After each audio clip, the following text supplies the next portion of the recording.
Hello and welcome back to our next video of economics discussion. इस video में आज हम डिस्कस करेंगे कि क्या है मार्केट डिमांड, कैसे मार्केट डिमांड को हम लोग कैलकुलेट कर सकते हैं इंडिविजुअल डिमांड से, क्या है चेंज इन क्वांटिटी डिमांडेड, क्या है expansion demand, contraction demand, moment along with demand का आज हम समझेंगे इस वीडियो में।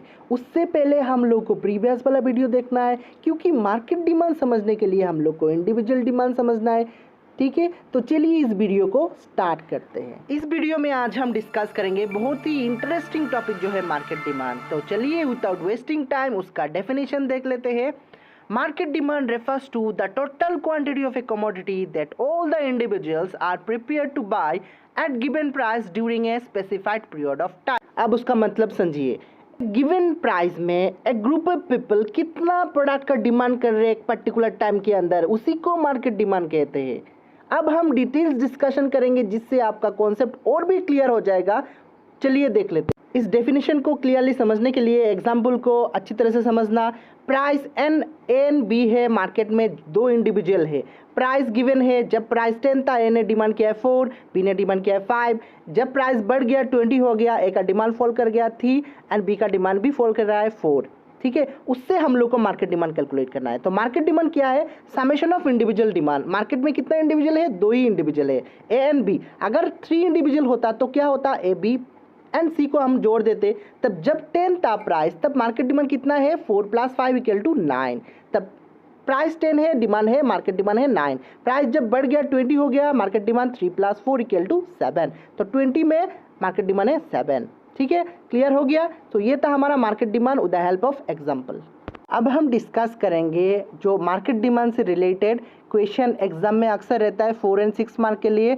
Explain graphically the market demand curve. और सिमिलर क्वेश्चन भी आता है, how can a market demand can be derive from individual demand curve. मतलब मार्केट डिमांड कैसे इंडिविजुअल डिमांड से हम लोग ड्रॉ कर सकते हैं, उसको हम लोग को अच्छी तरह से प्रिपेयर करना है। पहले हम लोग को आंसर लिखना है सिस्टमेटिकली।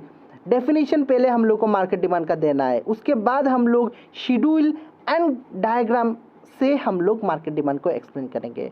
तो 1 बाय 1 अगर हम स्टेप फॉलो करेंगे तो हम लोग को अच्छा मार्क्स मिलेगा। चलिए अब हम मार्केट डिमांड शेड्यूल को ड्रॉ करते हैं इंडिविजुअल डिमांड से। हमने जो प्रीवियस वीडियो में जो एग्जांपल लिया था वही एग्जांपल लेंगे, जिससे आप लोगों को और भी अच्छी तरह से क्लियरली आ जाएगा समझ में।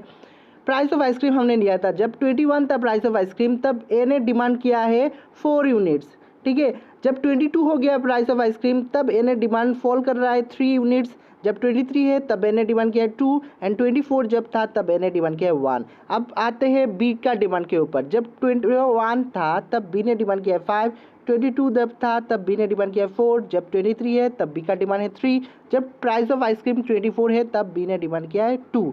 अब मार्केट डिमांड को कैसे निकालते हैं? दो इंडिविजुअल है, दोनों को जोड़ देते तो हम लोग को मार्केट डिमांड आ जाएगा। तो 21 जब प्राइस था तब मार्केट ए का डिमांड है, ए ने डिमांड किया है 4 प्लस बी का डिमांड है 5 = 9। तो प्राइस जब 21 था तब मार्केट डिमांड है 9, प्राइस जब 22 है सिमिलरली हम लोग कैलकुलेट कर सकते हैं 7 है मार्केट डिमांड। प्राइस जब 23 है तब मार्केट डिमांड है 5 एंड प्राइस जब 24 है तब मार्केट डिमांड है 3। आई थिंक आप लोगों को समझ में आ गया कैसे कैलकुलेट करना है मार्केट डिमांड को। अगर इंडिविजुअल सी होता तो हम ए प्लस बी प्लस सी को जोड़ देते। समझ में आ गया? तो ऐसे हम लोग को डिराइव करना है शेड्यूल इंडिविजुअल से मार्केट डिमांड शेड्यूल। ठीक है, चलिए अब हम डिस्कस करते हैं कि कैसे मार्केट डिमांड का हमको ड्रॉ करते हैं। तो चलिए देख लेते हैं। सो ये ग्राफ तो फेमिलियर है। ओ एक्स रिप्रेजेंट कर रहा है quantity units and O Y represent कर रहा है प्राइस इन रुपीज़। ठीक है, जब प्राइस 21 था तब मार्केट का डिमांड कितना था? मार्केट का डिमांड है 9। तो रिकल कर लेते हैं, ए का डिमांड था 4 एंड बी का डिमांड था 5, तो जोड़ देते तो 9 हो जाएगा। ठीक है, एंड 22 हो गया जब प्राइस, तब मार्केट का डिमांड था क्या? ए का डिमांड था 3 एंड बी का डिमांड था 4, तो कितना हो गया? 7। तो 7 है हमारा नेक्स्ट पॉइंट। एंड जब 23 हो गया प्राइस, तब ए का डिमांड था कितना? 2 + 3 = 5, सो 5 है ये पॉइंट। एंड जब 24 है प्राइस, तब ए का डिमांड मार्केट डिमांड है कितना? ए का डिमांड है 1 एंड बी का डिमांड है 2, तो कितना हो गया? 3 ये पॉइंट। तो इस जो प्लॉट है इस पॉइंट को अगर हम जोड़ देते हैं तो एक कार्ड निकल आ जाएगा, उसको हम कहते हैं market demand. So DM is the market demand. So इसी तरह हम लोग को मार्केट डिमांड ड्रॉ करना है। आई थिंक आप लोगों को ये कॉन्सेप्ट अच्छी तरह से समझ में आ गया होगा। तो ये जो कर्व है ये है मार्केट डिमांड।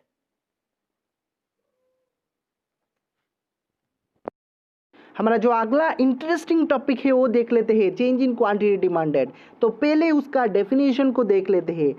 तो डेफिनेशन क्या है? Change in quantity demanded refers to increase or decrease in quantity demanded of a commodity in response to increase or decrease in its price, other thing remaining the same. मतलब demand अगर change होगा तो prices के वजह से, price अगर बढ़ गया तो लोग कम खरीदेंगे, अगर प्राइस कम होगा तो लोग ज़्यादा खरीदेंगे, तो उसी को चेंज इन क्वांटिटी डिमांडेड कहते हैं। तो अदर फैक्टर जो है season, price of relative good, income of the consumer and taste and preference, ये सब कांस्टेंट रहेगा, वो चेंज नहीं होगा। तो चेंज इन क्वांटिटी डिमांडेड को हम लोग शो कर सकते हैं मोमेंट अलोंग द डिमांड का। तो चलिए उसका एग्जांपल देख लेते हैं, उससे हमारा पूरा डाउट क्लियर हो जाएगा। चेंज इन क्वांटिटी डिमांड को समझेंगे with the help of schedule. तो हमने कहा था कि अगर चेंज हो क्वांटिटी डिमांड प्राइजेस के वजह से, उसको चेंज इन क्वांटिटी डिमांडेड कहते हैं। जब प्राइस 10 था तब कंज्यूमर ने 20 यूनिट्स डिमांड किया है। जब प्राइस फॉल कर रहा है, 8 आ गया, तब कंज्यूमर का डिमांड इंक्रीज हो गया 25 यूनिट्स। एंड प्राइस जब 6 और भी फॉल किया है तब कंज्यूमर 30 यूनिट्स डिमांड कर रहा है। तो यहाँ पर हम लोगों को दिखाई दे रहा है कि प्राइस कमने के वजह से कंज्यूमर ज़्यादा खरीद रहे हैं, तो उसको क्या कहते हैं? उसको एक्सपेंशन ऑफ डिमांड कहते हैं।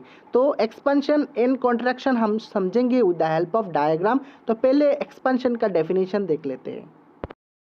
एग्जाम्पल अगर समझ लिया तो डेफिनेशन भी इजीली समझ में आ जाएगा। When quantity demanded of a commodity increases as a result of fall in its price, other thing remaining constant, it is called expansion of demand. हमने अभी डिस्कस किया है कि प्राइस कमने के वजह से क्वांटिटी डिमांडेड इंक्रीज हो रहा है, इसी को एक्सपेंशन कहते हैं। सिंपल सी बात है।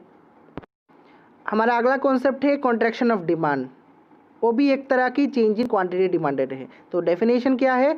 When quantity demanded decreases as a result of rise in price, it is called contraction in demand. मतलब प्राइस बढ़ने के वजह से क्वांटिटी डिमांड फॉल हो रहा है, उसी को कॉन्ट्रैक्शन ऑफ डिमांड कहते हैं। एग्जाम्पल देख लेते हैं। प्राइस जब 6 था तब क्वांटिटी डिमांड 30 कंज्यूमर डिमांड कर रहा था। प्राइस जब 8 बढ़ गया तो क्वांटिटी डिमांड फॉल हो रहा है 25 यूनिट्स। प्राइस जब 10 हो गया तो क्वांटिटी डिमांड 20 यूनिट्स। तो प्राइस बढ़ने की वजह से क्वांटिटी डिमांड फॉल हो रहा है, उसी को कॉन्ट्रैक्शन कहते हैं। सिंपल।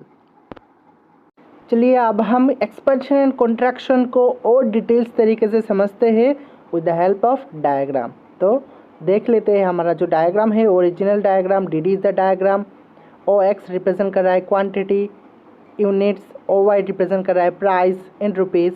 जब OP इज़ द प्राइस है, equilibrium price, and OQ is the equilibrium quantity. अगर प्राइस फॉल होता है, प्राइस कम होता है, तो कंज्यूमर क्या खरीदते हैं? ज़्यादा खरीदते हैं। इस फिगर को अगर देखोगे तो प्राइस OP से OP1 चला आया एंड क्वांटिटी OQ से OQ1 चला गया, मतलब एक्सपेंशन हुआ डिमांड कर्व में। दिखाई दे रहा है? तो ए इक्विलिब्रियम शिफ्ट होकर बी में चला आया एक्सपेंशन की वजह से। सेम डिमांड कर्व में क्या हो गया? ए डाउनवर्ड मोमेंट हो गया। सिमिलरली अगर प्राइस बढ़ता है तो इक्विलिब्रियम OP से शिफ्ट होकर OP2 चलाएगा, क्वांटिटी डिमांड कम हो जाएगा। प्राइस बढ़ने की वजह से कंज्यूमर कम कंज्यूम करेंगे, क्वांटिटी डिमांड OQ से OQ2 चलाएगा। इक्विलिब्रियम पोजीशन शिफ्ट होकर ए से लेकर सी तक चला जाएगा। ठीक है, तो कॉन्ट्रैक्शन हुआ है। ये जो ए से लेकर मतलब OQ से लेकर OQ2 आ गया, इसी को कॉन्ट्रैक्शन ऑफ डिमांड कर्व कहते हैं। ठीक है, एंड इक्विलिब्रियम पोजीशन ए से सी चलाया, ये अपवर्ड चला गया। ठीक है, तो कॉन्ट्रैक्शन में क्या होता है? मोमेंट जो होता है वो अपवर्ड की तरफ जाता है एंड एक्सपेंशन में क्या होता है? डाउनवर्ड की तरफ आता है। तो सेम डिमांड कर्व में हमने देखा है कि कैसे क्वांटिटी डिमांडेड चेंज होता है प्राइस चेंजेस के वजह से। समझ में आ गया? ये अच्छी तरह से समझना बहुत ही इम्पोर्टेंट है।